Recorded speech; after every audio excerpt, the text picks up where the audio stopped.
इस देश में रखने का पूरा अधिकार है। हमारी रिलीजियस आइडेंटिटी है, हमारी कल्चरल आइडेंटिटी है, हमारी सोशल आइडेंटिटी है, ये सब हमें बरकरार रखने का पूरा अधिकार इस देश में हमें संविधान देता है।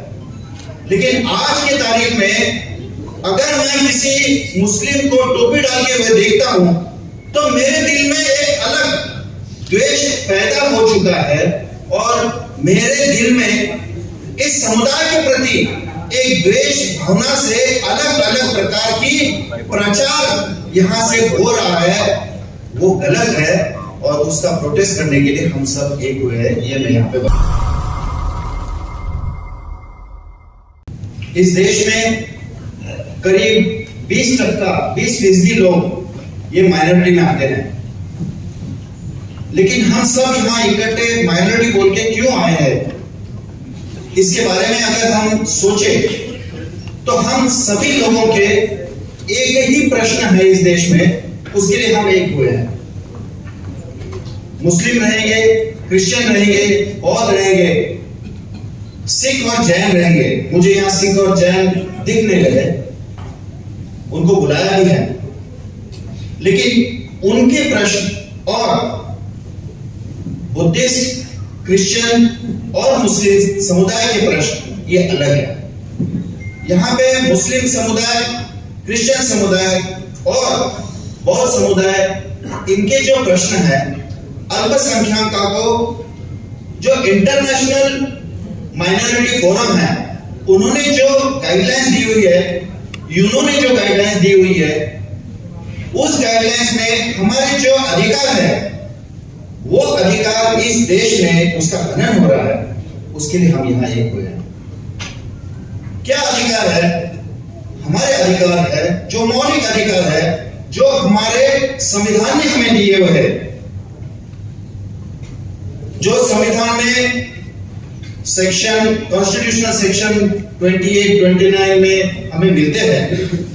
हमें अपनी आइडेंटिटी इस देश में रखने का पूरा अधिकार है। हमारी रिलीजियस आइडेंटिटी है, हमारी कल्चरल आइडेंटिटी है, हमारी सोशल आइडेंटिटी है, ये सब हमें बरकरार रखने का पूरा अधिकार इस देश में हमें संविधान देता है। अगर मेरे सामने कोई रिलीजियस पर्सन वो उसके पहराव में आता है, रिलीजियस पहराव में, मुझे उससे नफरत नहीं होनी चाहिए, ये देश का संविधान बताता है।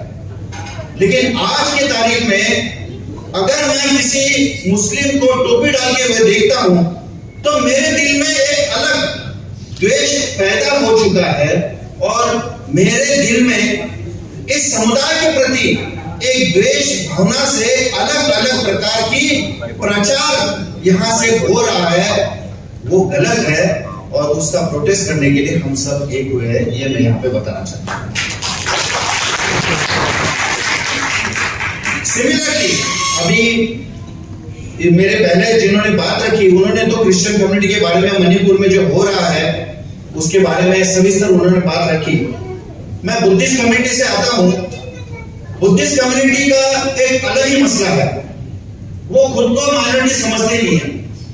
उसके कारण ऐसा है कि Buddhist community by population is only 0.7% in the overall India, और ये 0.7% जो है करीब 2011 की सेंसस का है।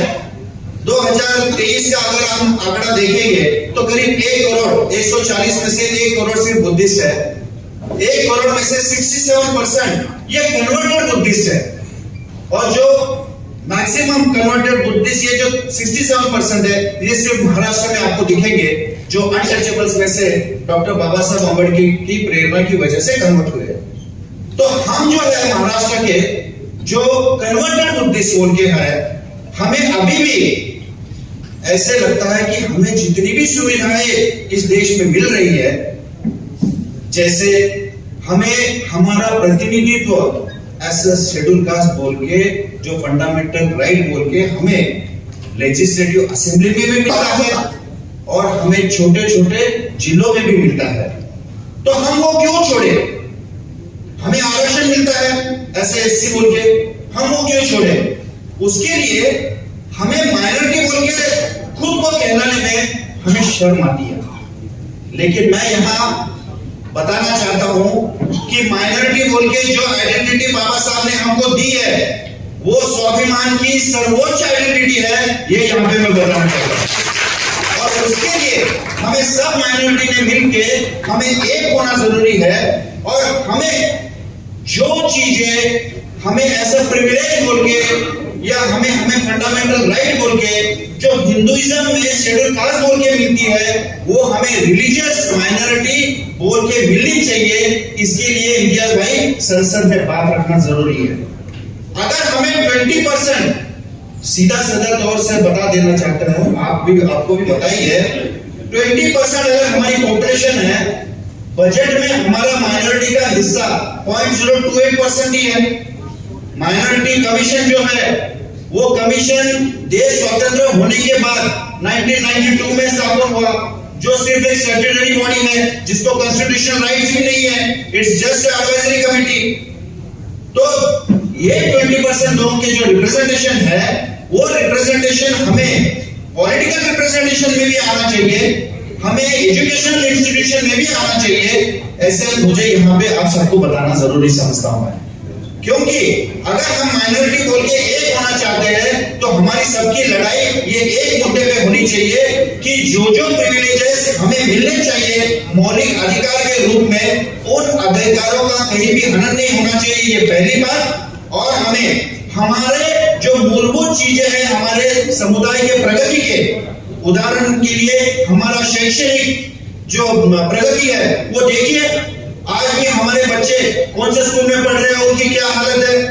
महाराष्ट्र में अगर देखेंगे तो महाराष्ट्र में आप देखेंगे तो जितने भी स्कूल हैं गवर्नमेंट के वो सब नाकाम स्कूल है।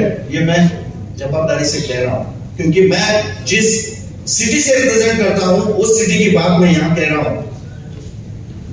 मुझे दो मुद्दे जो मैंने आपको पहले बोल दिए, एक तो अपने मौलिक अधिकारों का पूरा रक्षण करने के लिए होना जरूरी है, दूसरे हमें हमारे बजट में 20% हमारे पॉपुलेशन के हिसाब से बजट में प्रोविजन होना जरूरी है। और वो तभी हो सकता है जब हमारे प्रतिनिधि 20% वहां पे जाएंगे, उसमें हमारा पॉलिटिकल रिप्रेजेंटेशन भी है जो माइनॉरिटीज बोल के है वो वहां पे होना जरूरी है। उसके लिए भी लेजिस्लेशन में अमेंडमेंट होना जरूरी है, ये मैं यहाँ पे कहना चाहता हूँ।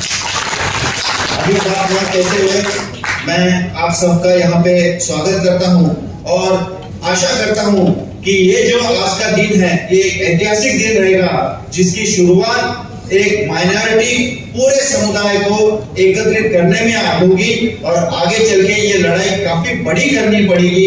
इसके लिए हमें एकजुट रहना जरूरी है। और जैसे शुरुआत के पीसी जोश सर ने कहा कि मैं आपको क्या कह के बुलाऊं, मैं तो यही कहूंगा हम सब भारतीय बोल के ही एक साथ आए हुए, हम सब भारतीय है और भारतीय ही रहेंगे बस।